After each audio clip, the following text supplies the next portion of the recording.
அவன் நான் எபிரேயன், எல்லாரும் காட்டி விசேஷமானவன். நான் எபிரேயன், சமுத்திரத்தை ஹலோ ஆக மொத்தம் நான் யார் தெரியுமா? இந்த உலகத்தை சமுத்திரம் நீ என்ன பாக்குற பார், வானம், மலை, கடலு, உலகம், மக்கள், இந்த எல்லாவற்றையும் படைத்த ஒரு தேவன் இருக்கிறாரு. அந்த தேவனுடைய ஊழியக்கார, அவரிடத்துல பயபக்தியா இருக்கிறவன். இதுக்கு முன்னும் பக்தி எங்கடா போச்சு?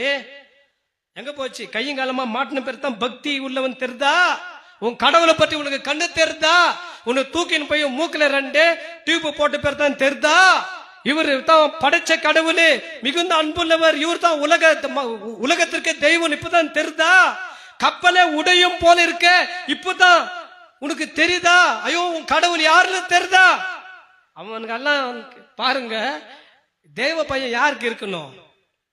தேவ பையன் யாருக்கு இருக்கணும்? தேவ ஜனத்துக்கு தான் தேவ பையன் இருக்கணும். இங்க பாருங்க, கர்த்தருடைய சமூகத்தின் விலகி ஓடி போற அப்படின்னு சொன்ன அந்த வார்த்தைகள் அவங்க கேட்ட போது மனுஷர் மிகவும் பயந்து அவனை நோக்கி, அவன் பயந்த என்ன பிரயோஜனம்?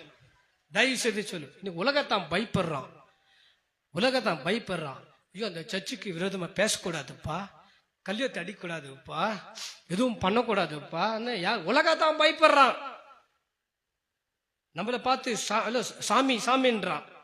சாமி கூப்பிடுறா, எங்களுக்காக நீங்க பூஜை பண்ணும்போது எங்களுக்கு ஒரு பூஜை பண்ணுங்கன்னு கேட்கறான். நம்மள உலகத்தான் பயப்படுறான். இந்த ஏசப்பாவுக்கு பயப்படுறான், மனசாட்சிக்கு பயப்படுறான், தங்க தெய்வத்துக்கும் பயப்படுறான், மனசாட்சிக்கு பயப்படுறான். எல்லா சாமியை காட்டிலும் இந்த ஏசாமி ரொம்ப உண்மையானவர், பரிசுத்தமானவர். அவர் பேரு சொல்லி கெடுக்கிறீங்கன்ட்டு மற்றும் சொல்றான். அவர் எவ்வளவு நல்லவர் ஏசுநாதர். அவர் பேரை வச்சுக்கிட்டு ஏன்பா நீங்க ஊரை ஏமாத்துறீங்க, கெடுக்கிறீங்கன்னு பேசுறான். நம்மள புரியுதுங்களா? நீங்க உலகத்தான் பயப்படுறான், அவன் பயப்படுறான் கடவுளுக்கு. நமக்கு அந்த பயம் இருக்குதா? கொஞ்சம் செக் பண்ணி பாரு. உனக்கு தேவ பயம் இருக்குதா?